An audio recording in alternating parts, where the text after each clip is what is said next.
পৃথিবীর সবচেয়ে বড় সাম্রাজ্য স্পেন তখন দিনরাত পাহাড় কেটে রূপা তুলছে, কিন্তু শেষ পর্যন্ত সবচেয়ে বেশি লাভ করলো কারা? এমন একটি দেশ যাদের না ছিল কোনো বিশাল খনি আর না ছিল কোনো সুবিশাল সেনাবাহিনী। তাদের আসল অস্ত্র ছিল একটা কোম্পানি। তারা একটা জিনিস খুব ভালোভাবে বুঝেছিল, শুধু সম্পদ দখল করলেই হয় না, আসল খেলা হলো সম্পদের প্রবাহ নিয়ন্ত্রণ করা। আর এই একটা উপলব্ধি থেকে জন্ম নেয় ইতিহাসের সবচেয়ে বড় শক্তিশালী বেসরকারি সাম্রাজ্য।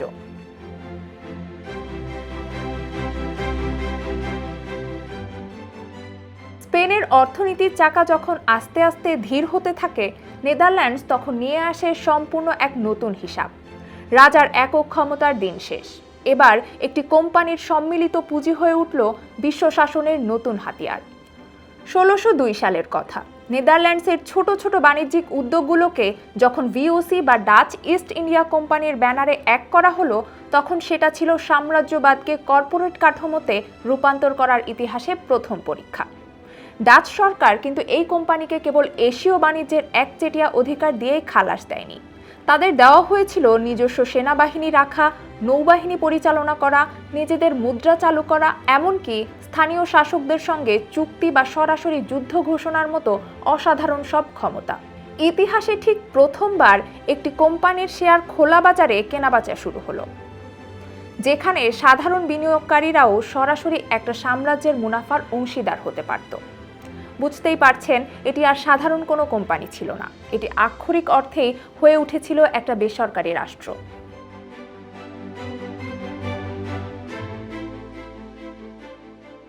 ডাচদের এই অবিশ্বাস্য সাফল্যের পেছনে ছিল তাদের আর্থিক আর প্রযুক্তিগত চাতুর্য। তারা ফ্লুইড নামে এমন এক বিশেষ পণ্যবাহী জাহাজ তৈরি করলো, যা চালাতে শ্রমিক লাগতো খুব কম, কিন্তু মাল বহন করা যেত বিপুল পরিমাণে। স্বাভাবিকভাবেই তাদের পরিবহন খরচ এক ধাক্কায় অনেকটাই কমে গেল। অবস্থা এমন দাঁড়ালো যে 1670 সালের মধ্যে পুরো ইউরোপের মোট বাণিজ্যিক জাহাজের প্রায় অর্ধেকই ছিল ডাচদের দখলে। বাণিজ্যের এই বিপুল ক্ষমতা ডাচদের ঘরে অঢেল সমৃদ্ধি এনে দিলেও এর আড়ালে লুকিয়েছিল এক নিষ্ঠুর গল্প।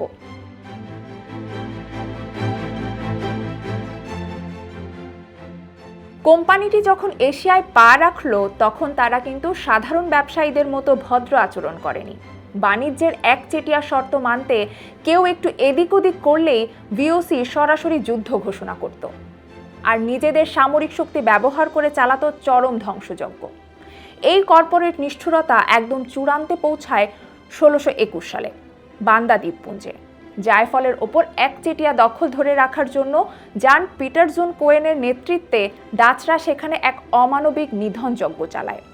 মনে রাখবেন, তখন রান্নার এই সাধারণ মশলাটির দাম কিন্তু সোনার চেয়ে বেশি ছিল।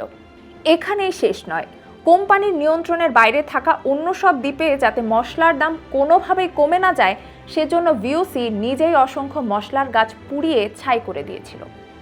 স্রেফ কোম্পানির মুনাফার খতিয়ান ভারী করার জন্য আক্ষরিক অর্থেই একটা আস্ত জনপদকে পৃথিবীর বুক থেকে মুছে ফেলা হয়।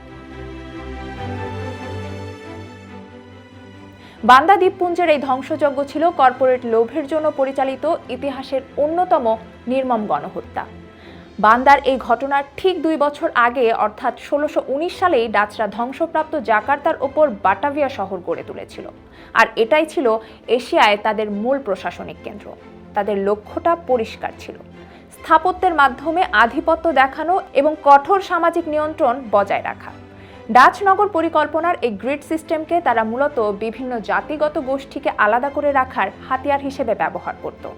শহরের খাল আর দেয়ালগুলো কিন্তু কেবল প্রতিরক্ষার জন্য তৈরি হয়নি, এগুলো কাজ করত বিভিন্ন জনপদকে একে অপরের থেকে বিচ্ছিন্ন করার প্রাচীর হিসেবে। বাটাভিয়ায় খালের সংখ্যা ছিল অগণিত, কিন্তু সেই তুলনায় সেতুর সংখ্যা ছিল খুবই কম। কেন জানেন?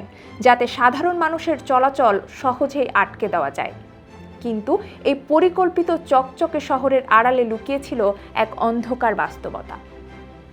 ইউরোপীয় কায়দায় তৈরি এই খালের স্থির পানি গ্রীষ্মের গরমে ভীষণ দুর্গন্ধ ছড়াতো, আর খুব সহজেই তা রূপ নিত ম্যালেরিয়ার কারখানায়।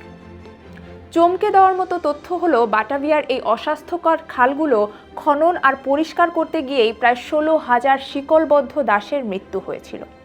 ভিওসির এই বৈশ্বিক বাণিজ্য নেটওয়ার্কে মানুষ কোনো মানুষ ছিল না, ছিল কেবলই একটা পণ্য।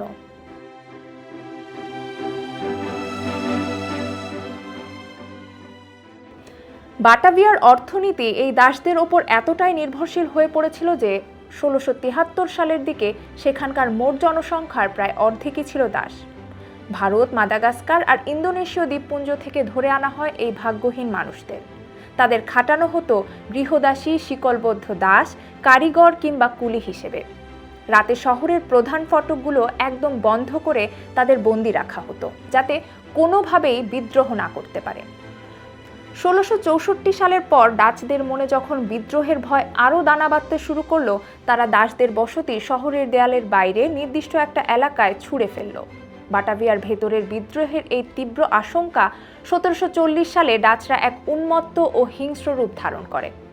শহরের প্রাচীরের ভেতরেই একদিনে 1000-এরও বেশি নিরপরাধ চীনা মানুষকে নির্বিচারে কেটে ফেলা হয়। এটাই ছিল সেই কুৎসিত ব্যবস্থা যেখানে মানুষকে কেবল শ্রমশক্তি হিসেবে গোনা হতো, কিন্তু মানুষকে মানুষ হিসেবে মূল্য দেওয়া হতো না। আজ আমরা আমস্টারডামের যে আর্থিক সমৃদ্ধি দেখি, তার পেছনে মিশে আছে ইন্দোনেশীয়, আফ্রিকান আর এশিয়ার লাখো মানুষের রক্ত, ঘাম আর বঞ্চনার ইতিহাস। ডাচদের এই বিশাল সাম্রাজ্য শুধু কিন্তু ইন্দোনেশিয়া বা পূর্ব ইন্ডিজেই আটকে ছিল না। ভারত মহাসাগর থেকে শুরু করে আফ্রিকার দক্ষিণ প্রান্ত পর্যন্ত তারা বাণিজ্য আর উপনিবেশের একটা বিশাল জাল বিছিয়েছিল। 1602 সালে তারা কেপ অফ গুড হোপে একটা সরবরাহ কেন্দ্র তৈরি করে, যা পরবর্তীতে দক্ষিণ আফ্রিকায় ইউরোপীয় বসতি স্থাপনের মূল ভিত্তি হয়ে দাঁড়ায়। সেখানকার স্থানীয় খই খই জনগোষ্ঠীর জমি দখল আর তাদের ওপর শ্রম শোষণের মাধ্যমে সেখানেও কায়েম হয় ঔপনিবেশিক রাজত্ব। ভিওসির এই আকাশ ছোঁয়া সাফল্যের পেছনের আসল চাবিকাঠি ছিল ব্যাংকিং, বীমা, শেয়ার বাজার আর বৈশ্বিক বাণিজ্যের ওপর তাদের একচ্ছত্র নিয়ন্ত্রণ। তবে মুনাফার লোভে পৃথিবী জুড়ে যুদ্ধ আর শোষণের এই যে বিশাল সাম্রাজ্য তারা খাড়া করেছিল, তার ভেতরেই কিন্তু ধীরে ধীরে পতনের বীজ বোনা হয়ে গিয়েছিল। 18 শতকের শেষ দিকে এসে চরম দুর্নীতি, ঋণের পাহাড়, বিপুল যুদ্ধ ব্যয় আর ব্রিটিশদের সাথে প্রতিযোগিতায় টিকতে না পেরে কোম্পানিটি ক্রমশ দুর্বল হতে থাকে।